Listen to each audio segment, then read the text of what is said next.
ali. Mercy! Imagina esse ano se esse hit pega. Mas olha agora, o canalha chegou. Following day, piranha. Do you wanna die?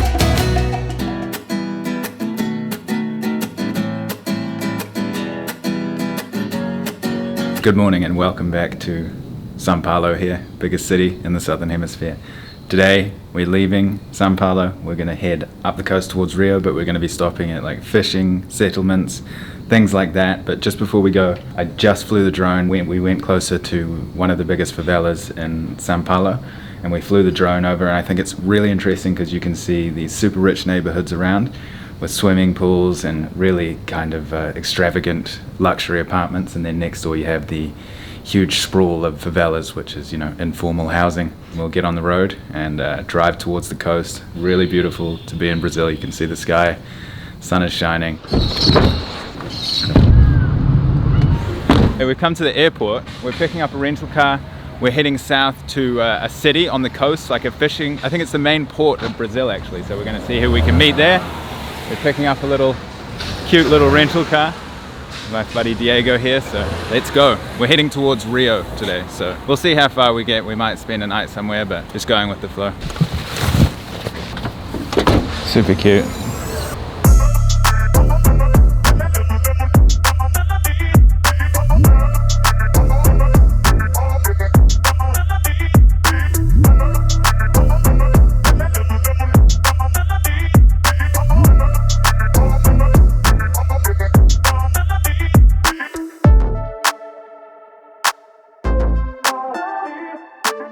So we've been driving from São Paulo, we've gone through some big tunnels, and we've just pulled off because there's this valley here, and it's actually got a nickname, Valley of the Death. In the 1980s, you can see there's huge chemical power plants around here. In the 1980s, this was one of the most polluted cities on the planet, and it was known being called Valley of the Death because there were many mentally disabled children being born here from chemical pollution and infection and things. And is this place famous in Brazil, Diego? It is for the pollution. Pollution, yeah, right. It is quite famous. And they spent like $1.2 billion apparently on trying to decontaminate, but it's still like thick pollution here, right? Like the soil and the water systems. Yeah, apparently the pollution in the air have improved a lot. Right. But the soil and the water, not as much as needed. So they're still running all the factories and things.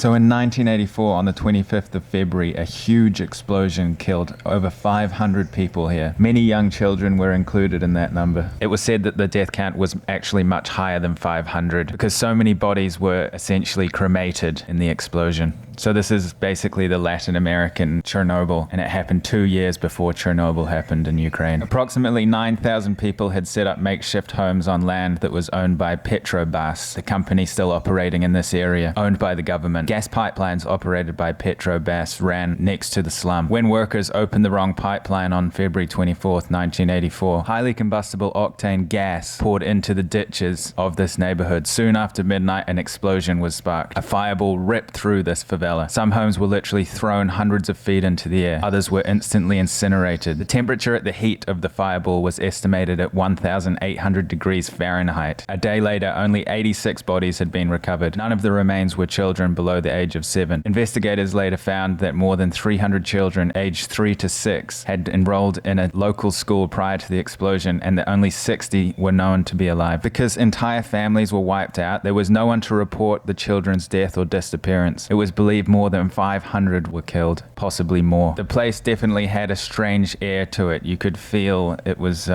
quite a dark energy. Explosions have happened again in more recent times. In 2017, another explosion took place. Huge atmosphere here, and there's this kind of strange old memorial here. And they've got depictions of the indigenous people fighting the Portuguese. And so this statue here, is it considered something positive, or is it trying to shine a light on something that was the dark times? It's hard to tell. Right, it's hard that's to the tell. feeling I get. I'm not sure if it's like a good thing or not. It's quite hard to tell. Brazil has heaps of oil. Oh, it does. It does. But it's hard to extract because it's deep in the ocean, Right. and far from the shore. But Petrobras has a lot of technology for extracting deep water oil. Right. So all this stretch on the east coast of Brazil, it's full of oil.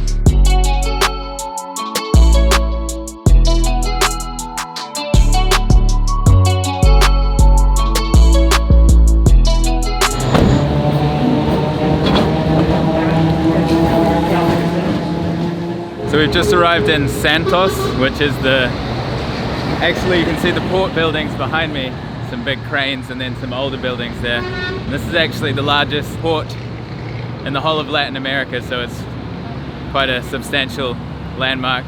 But the streets are very interesting. You can see that looks like a tram from Lisbon or something, and the buildings are very, very Portuguese.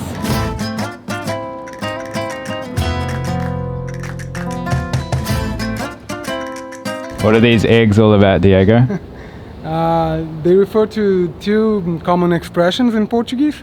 The one on the left, tamo frito, means we are in trouble. And the one on the right, tamo cozido, means we are drunk, really drunk. Some of the buildings are like really beautifully maintained. You can see they've got fresh paint, and then other ones are just the shell of the building with drunk eggs on them. Right? So we come to this vantage point and you can see like how huge the port area is here. There's dockyards over there and then these massive ships, and apparently that's an island over there. This ferry here goes between here, the mainland, and then the island over there. Biggest port in Latin America.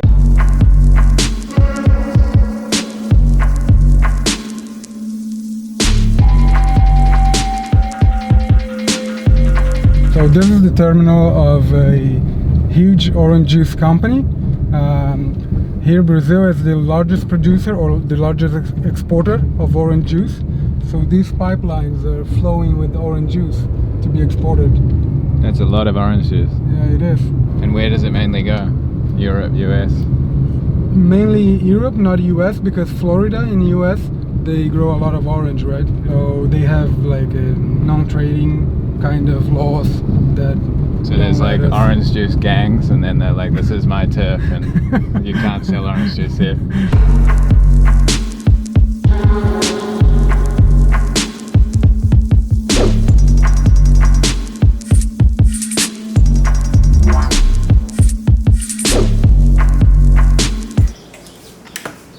Okay, so it's actually the following morning. Yesterday we went a bit deeper into Santos. Here's a few clips of it so you can see. It's actually got like an extremely bustling beach scene. It was absolutely packed, so I think that's like a lot of local tourists and things going there. But then I didn't film too much more because we had to drive like 6 hours and we didn't get to this location, which is Paraty, until after midnight. We were driving through like crazy thunder and lightning storms, and it was raining torrentially. This town is really beautiful. It was founded in like 1600, so it's super old. Very, very beautiful, very quaint. You can see the cobblestone streets, or even rock streets. I just spent the night here, but we're gonna go up the coast. We're going to Rio today. It's gonna be amazing. You know, it's a lifelong dream to go there, I think, for many people. On the way, we're gonna stop into some settlements, try and meet some locals, maybe some fishermen, some people going about their daily lives, and find out what it's like to live here. So let's go. Okay, so we've just come down to the kind of fishing area where all the fishing boats are lined up, and we've met a nice gentleman here. Mas eu levei tombo, aí eu parei de pescar. Entendeu? Mas eu... He was born and raised in here. He was a fisherman, but he got injured, he fell, he can't work anymore. So he comes here to hang out. Does he miss fishing a lot? Meu amigo, o meu problema é minha coluna. Se eu sarar da coluna... He misses fishing. He said his problem is his back. If his back was okay, he would go back fishing because it's good for money. What's the best part about living in Brazil? Ah, é Paraty. É Paraty? É Paraty, porque a terra é muito boa. The best of Brazil is Paraty, he said. This place here. When you take a boat and you go visit the beaches and see the dolphins, the fishermen villages, you fall in love and you end up staying. And what's the worst part about living in Brazil? A pior parte é, eu vou te falar, é cidade grande, é o Rio de Janeiro. The worst of Brazil are the big cities, Rio and São Paulo. Life is just easy if you come to like small places like this. That's what he was saying. Right. But in big cities you get killed and it's just bad. Obrigado. Ok? Okay. Obrigado.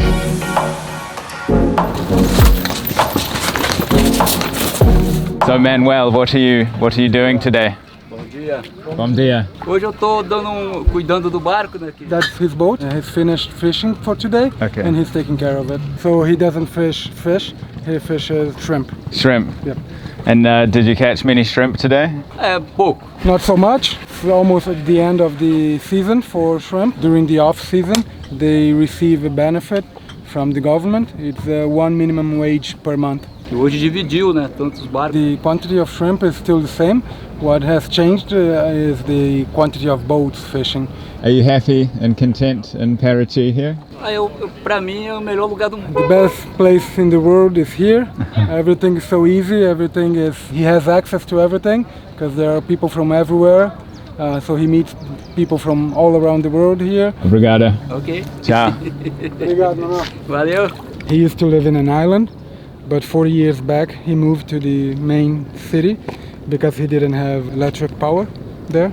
That's why him and his family immigrated to the island. For electricity. For electricity, yeah. Beautiful. So something very interesting about Paraty is it was actually isolated for 100 years. So in the 18th century, the port of Paraty was an important outlet for gold and precious stones brought on horseback from other areas of Brazil to be shipped to Portugal. However, constant pirate attacks led to abandoning this gold route, resulting in great economic isolation. So lots of the buildings, the culture and the lifestyle in Paraty was somewhat isolated. So it's got kind of its own thing going on. It's very unique and special. You can see the roads and the colonial buildings are very much quite well maintained. They've got local dances and culture that is very, very unique to this area. Absolutely beautiful. Back to the beautiful car, the quid.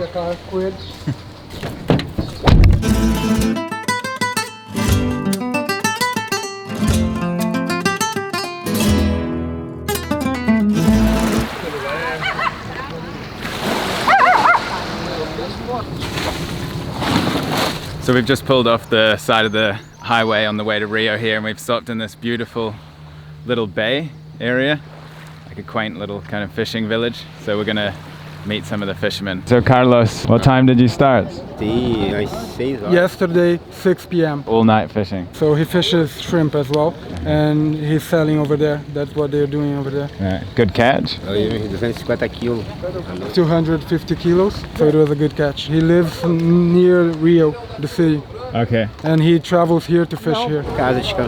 Usually he doesn't fish on weekends. During the weekends they do barbecue with the family, they rest, they go to like waterfalls. He fishes since he was 7 and now he's 44. He says he lives in the sea and he takes vacation on the land. Okay. Yeah. Obrigado.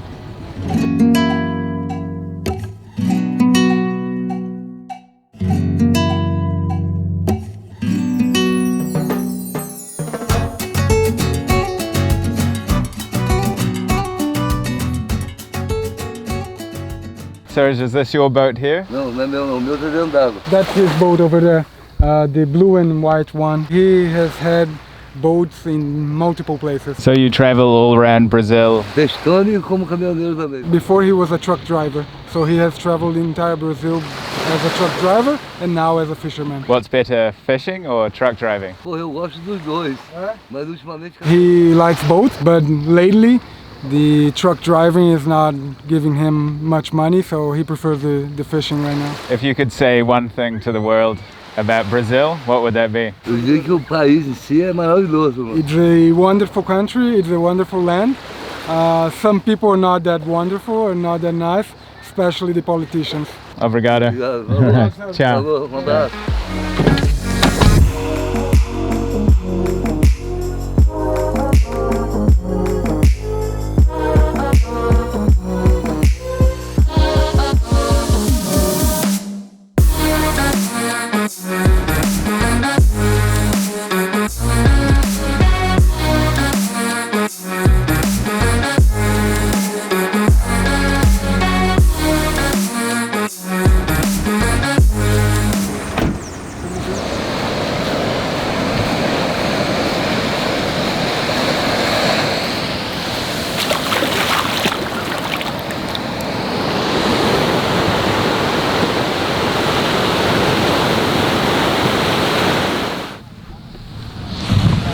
So we finally made it to Rio.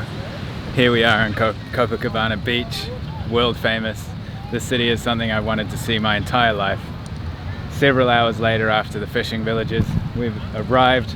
I really wanted to finish it on the, the Jesus Christ statue up near Sugarloaf Mountain, which is over there.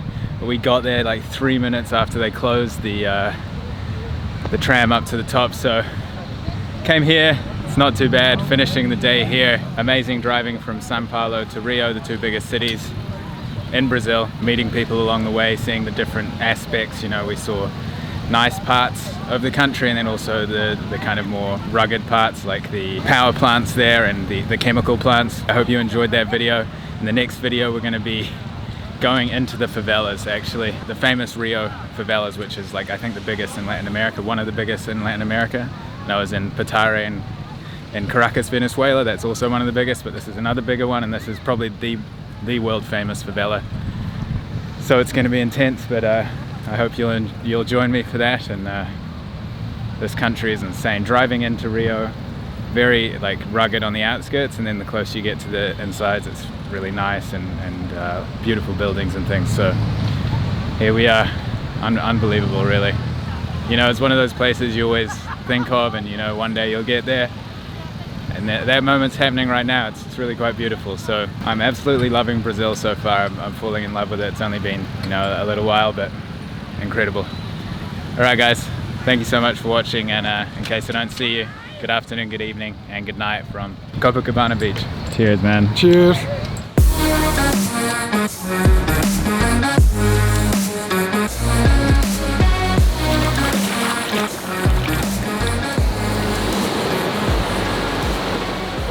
My future is now.